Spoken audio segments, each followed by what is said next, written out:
Hi అండి, welcome to అర్షియాస్ Hindu divine.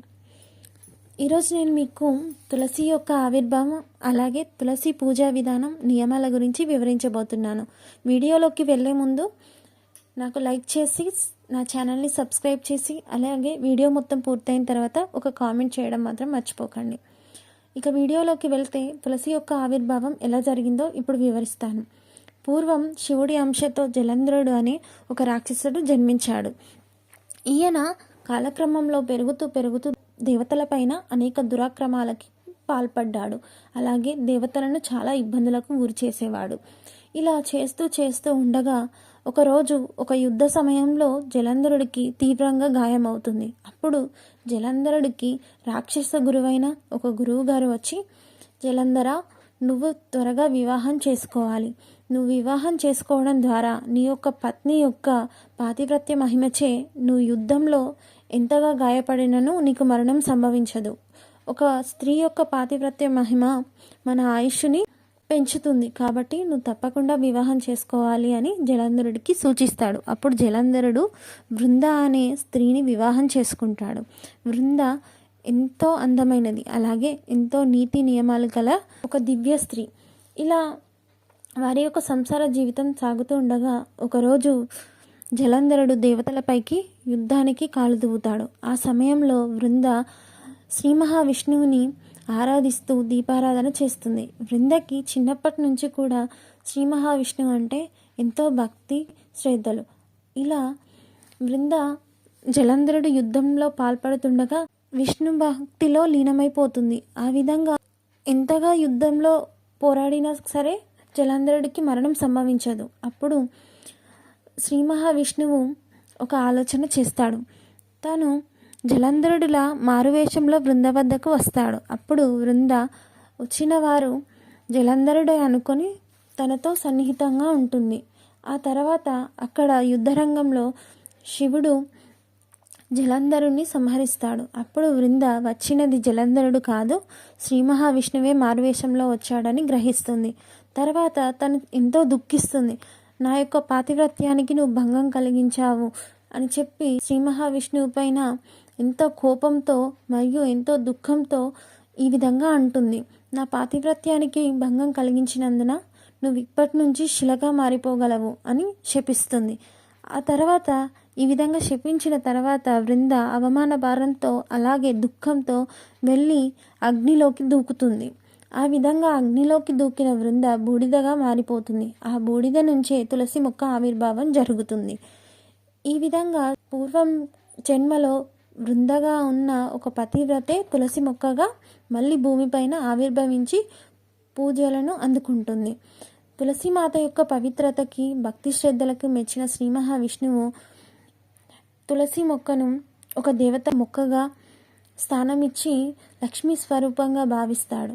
అందువల్లే కార్తీక మాసంలో సాలగ్రామానికి మరియు తులసి మొక్కకి వివాహం జరిపిస్తారు, లేదా ఉసిరి తులసి మొక్కలకి వాటిని లక్ష్మీ విష్ణు స్వరూపాలుగా భావించి వివాహాన్ని జరిపిస్తారు. ఈ విధంగా తులసి మొక్క యొక్క ఆవిర్భావం జరుగుతుంది. ఇప్పుడు తులసి మొక్క ఇంట్లో ఎప్పుడు నాటుకోవాలి, తులసి కోట ఉన్న ఇల్లు పాటించవలసిన నియమాలు విధి విధానాల గురించి వివరిస్తాను.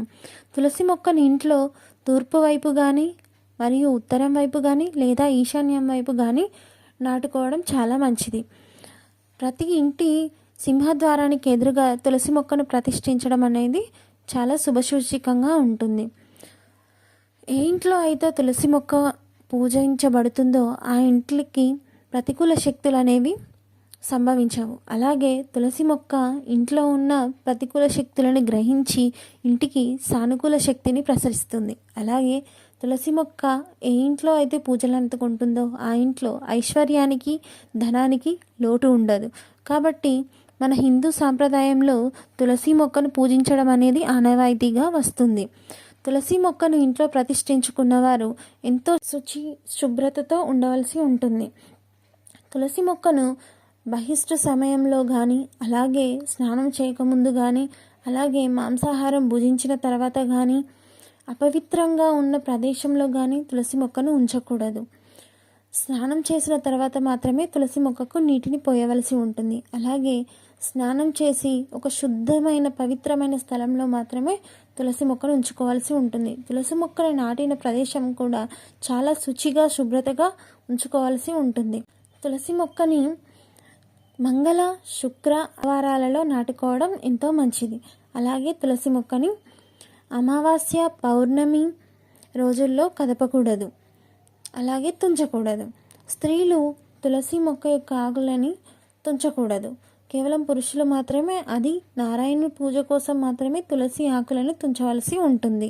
సాధారణంగా తులసి మొక్క 3 రకాలుగా మనకు లభిస్తుంది. అవి రామ తులసి, కృష్ణ తులసి, లక్ష్మీ తులసి. ముఖ్యంగా ఇళ్లలో పూజింపబడే తులసి మొక్క లక్ష్మీ తులసి. ఈ లక్ష్మీ తులసిని కనుక ఇళ్లలో పూజించితే ఎంతో ఆరోగ్యాన్ని, ఐశ్వర్యాన్ని, ధనాన్ని, శుభాన్ని ఇస్తుంది. ఏ ఇంట్లో అయితే తులసి మొక్క ఉంటుందో ఆ ఇంట్లో ఎటువంటి ప్రతికూల శక్తులు ఉండవు, ప్రవేశించడానికి కూడా అవకాశం ఉండదు. ఏ ఇంట్లో అయితే తులసి మొక్క ఉంటుందో ఆ ఇంట్లో ఉన్న ప్రతికూల శక్తిని తులసి మొక్క గ్రహించి సానుకూల శక్తిని ఇంటిల్లిపాదికి ప్రసరిస్తుంది. తులసి మొక్క ఉన్న ఇల్లు ఎంతో శుచి శుభ్రతతో ఉండాలి. తులసి మొక్కను ప్రతిష్ఠించిన స్థానం కూడా చాలా శుభ్రంగా ఉండాలి. తులసి మొక్కను మనం మాంసం భుజించినప్పుడు కానీ, లేదా అశుద్ధిగా ఉన్నప్పుడు కానీ, లేదా బహిష్టు సమయాలలో కానీ, లేదా స్నానం చేయకముందు కానీ, అపవిత్రంగా ఉన్నప్పుడు తులసి యొక్క పరిసరాల వైపు మనం వెళ్ళకూడదు. తులసి మాతకి కాస్త దూరంగా ఉండి పనులు చేసుకోవాల్సి ఉంటుంది. అలాగే సాధారణంగా ఇళ్లలో బట్టలు ఆరవేసిన నీరు తులసి మొక్క పైన ఎట్టి పరిస్థితిలో పడకుండా మనం ప్రతిష్ఠించుకోవాలి. అలాగే తల దువ్వుకునేటప్పుడు వెంట్రుకలు కూడా తులసి చెట్టు వైపుకి వెళ్లకుండా జాగ్రత్తలు తీసుకోవాల్సి ఉంటుంది. ఈ విధంగా తులసి మొక్క పైన మనం దువ్వుకున్న తల వెంట్రుకలు కనుక పడితే ఇంటికి అనారోగ్యాన్ని తెచ్చుకున్నట్లుగా హిందూ పురాణాలలో చెప్తున్నారు. కాబట్టి తులసి మొక్కను పెట్టుకున్నప్పుడు ఎంతో శుభ్రతగా, ఎంతో నిష్ఠతో అమ్మవారిని పూజించుకోవాల్సి ఉంటుంది.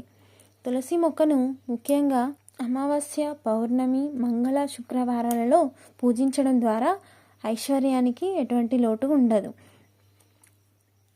అలాగే తులసి మొక్కకు నీరు పోస్తున్నప్పుడు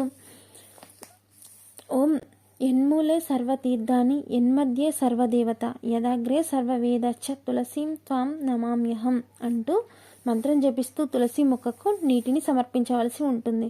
లేదా ఓం తులసి లక్ష్మీ నమో నమః అనే మంత్రాన్ని కూడా పఠించవచ్చును. ఈ విధంగా ఎవరైతే తులసి మాతకు ప్రతినిత్యం స్నానం చేసి శుభ్రమైన వస్త్రాలు ధరించిన తర్వాత పరిశుభ్రంగా తులసీదేవికి నీటిని ఎవరైతే సమర్పిస్తారో ఆ అమ్మవారు వారిపైన ఎంతో అనుగ్రహాన్ని చూపిస్తుంది. అలాగే తులసి మొక్కను కొత్తగా చైత్రమాసంలోని వసంత నవరాత్రుల్లో, అలాగే కార్తీక మాసాలలో గురువారం కానీ, లేదా శుక్రవారం కానీ, శనివారాలలో కానీ నాటుకోవడం చాలా మంచిది.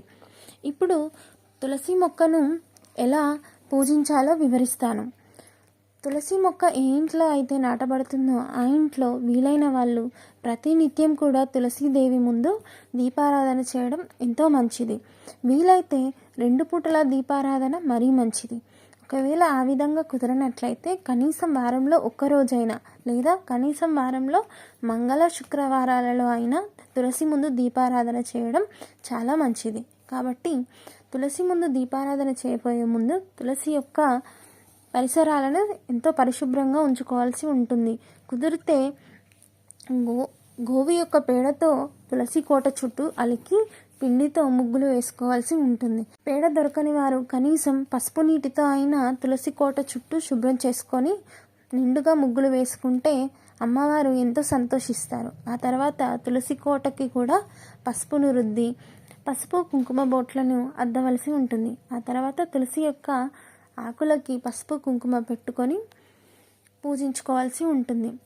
ఎవరైతే ఆవు నెయ్యితో దీపారాధన చేస్తారో వాళ్ళ ఇంట్లో మానసిక ప్రశాంతత, అలాగే అష్టైశ్వర్యాలు కురిపిస్తారు అమ్మవారు. లేదా నువ్వుల నూనెతో కానీ తులసిని పూజించవచ్చును.